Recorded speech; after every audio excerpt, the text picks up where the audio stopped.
Bonjour, c'est Hicham du blog coursmathpython.com. J'ai décidé de vous faire une vidéo pour vous montrer comment faire pour installer Python sur votre ordinateur. Je vais aussi vous montrer l'IDE que j'utilise et comment faire pour l'installer. Donc, sans plus attendre, je vous laisse avec cette vidéo. Python est un langage de programmation qui est très utilisé. Il a détrôné des programmes comme Java, JavaScript, C, C++ ou C Sharp.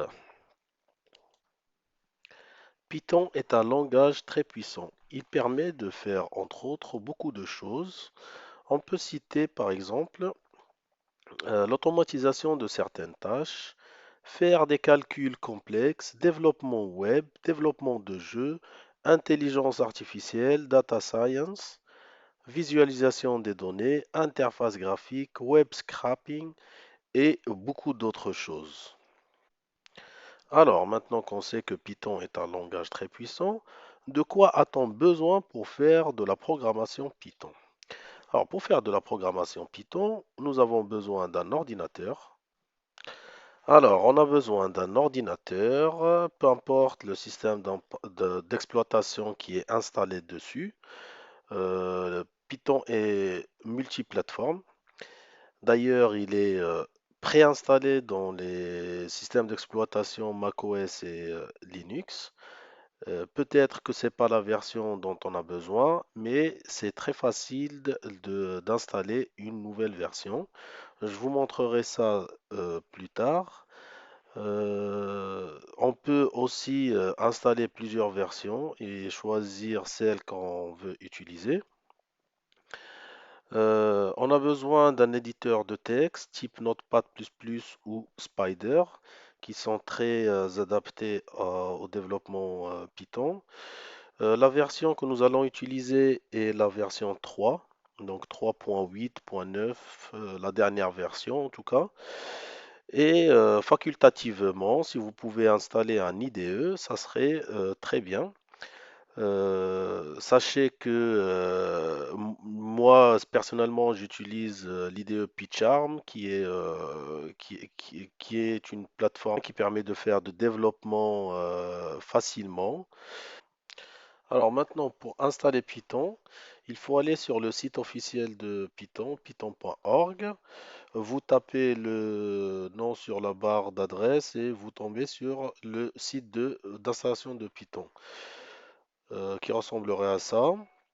Il suffit donc de appuyer sur Download et sur le système d'exploitation qui vous convient, puis télécharger la version, la dernière. Je vous conseille de télécharger la dernière version, et puis de suivre l'installation pas à pas comme il vous sera indiqué par l'installateur du programme. Alors, une fois Python installé, vous procéderez à l'installation de PyCharm.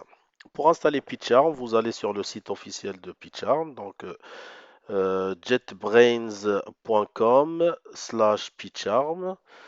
Vous tapez pareil, vous tapez l'adresse dans la barre d'adresse et vous tomberez sur le site officiel de PyCharm, qui est celui-ci.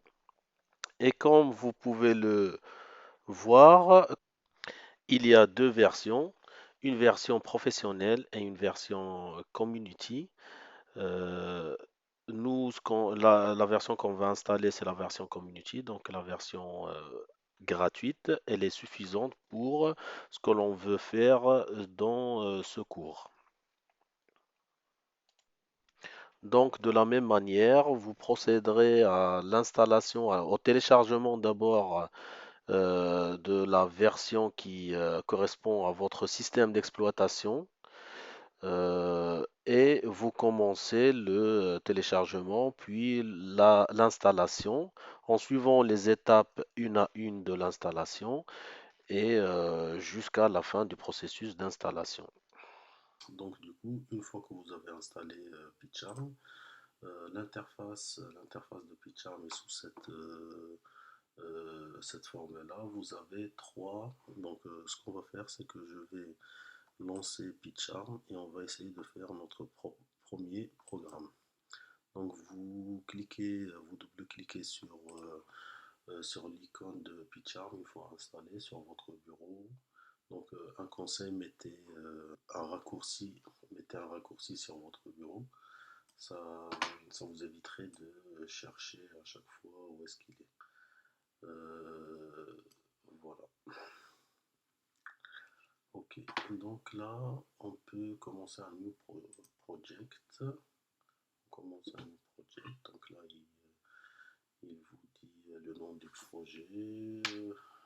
On va l'appeler test 2 ou tuto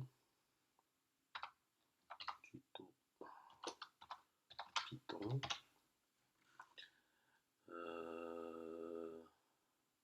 Et on fait create.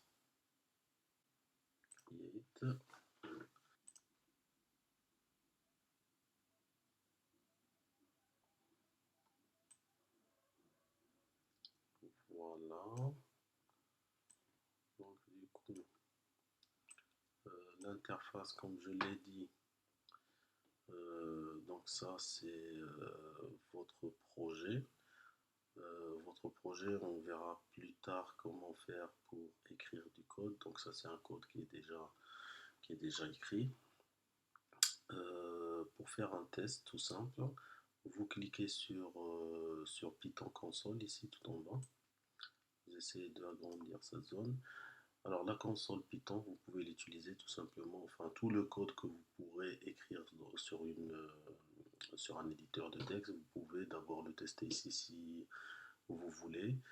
Donc on va faire par exemple, on va écrire notre premier code. Le premier code, c'est on va écrire tout simplement print. C'est une instruction que Python y comprend.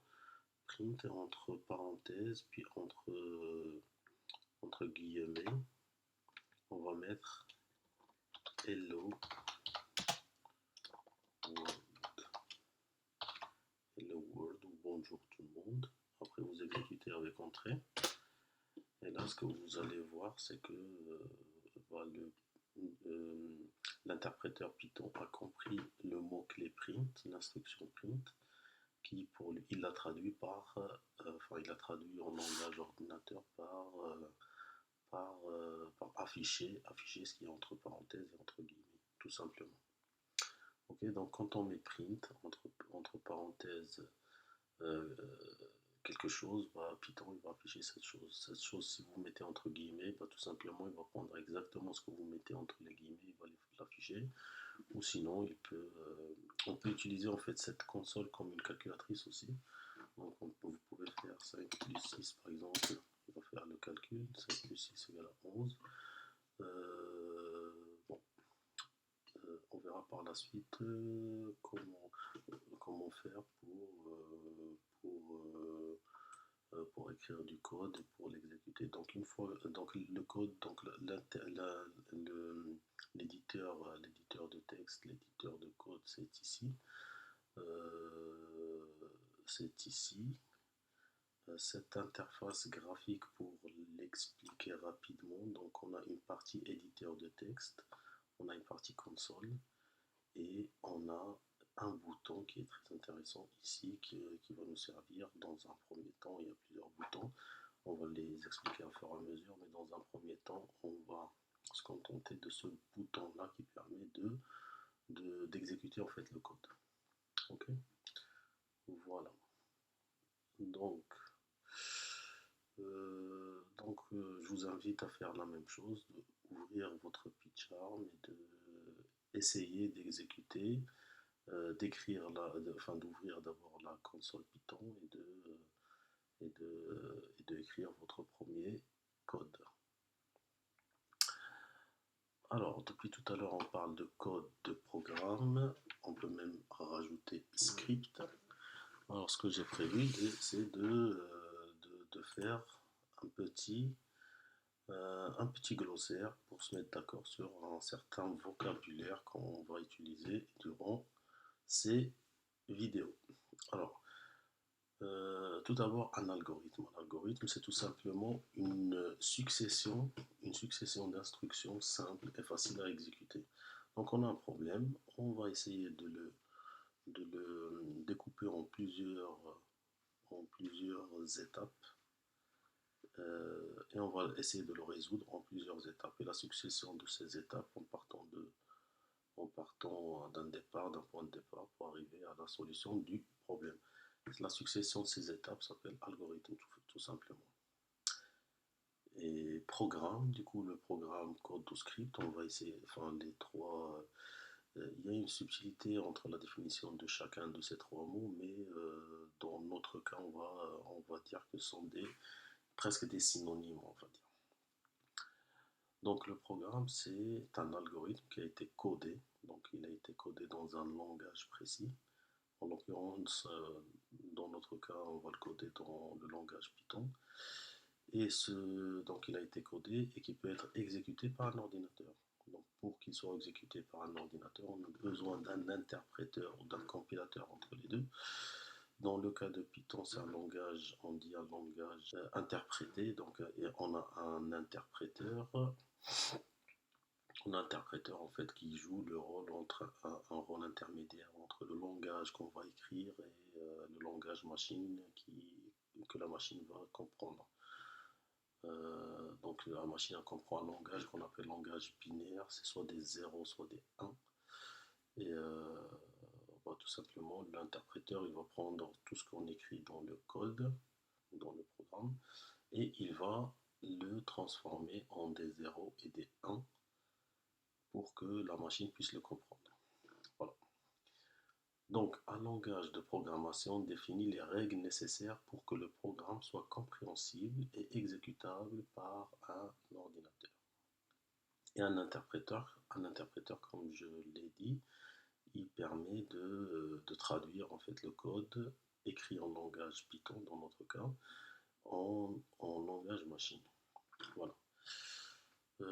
Ensuite, pour finir, donc, que dans un processus de développement d'un programme ou d'un logiciel informatique, on passe par les cinq étapes suivantes.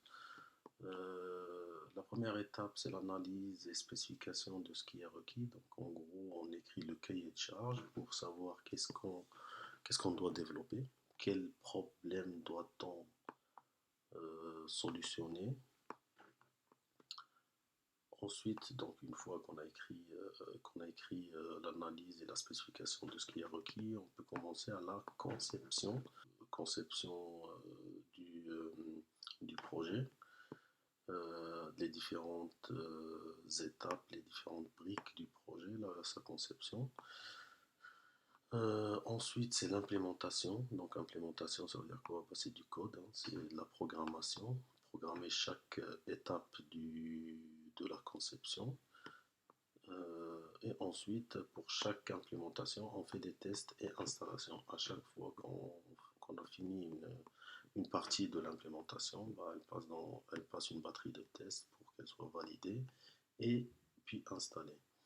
Un programme est amené à avoir des bugs ou à être évolué notamment. Donc c'est pour ça que la dernière partie c'est de l'exploitation. Donc quand on le met dans l'exploitation, dans la production on dit aussi, les utilisateurs finaux remontent forcément des besoins. Donc du coup c'est pour ça qu'on prévoit une partie exploitation et maintenance. Maintenance c'est pour corriger les éventuelles erreurs. Exploitation, bon, c'est l'utilisation du programme ou du logiciel. Et la maintenance, elle comprend aussi l'évolution du code. Donc on peut le faire évoluer en rajoutant d'autres fonctionnalités. Voilà, donc ça c'est un petit peu le jargon des informaticiens. Voilà, j'espère que c'était clair, que vous aurez aucun problème à installer Python et puis PyCharm, les deux outils essentiels pour suivre ce cours. Merci d'avoir suivi.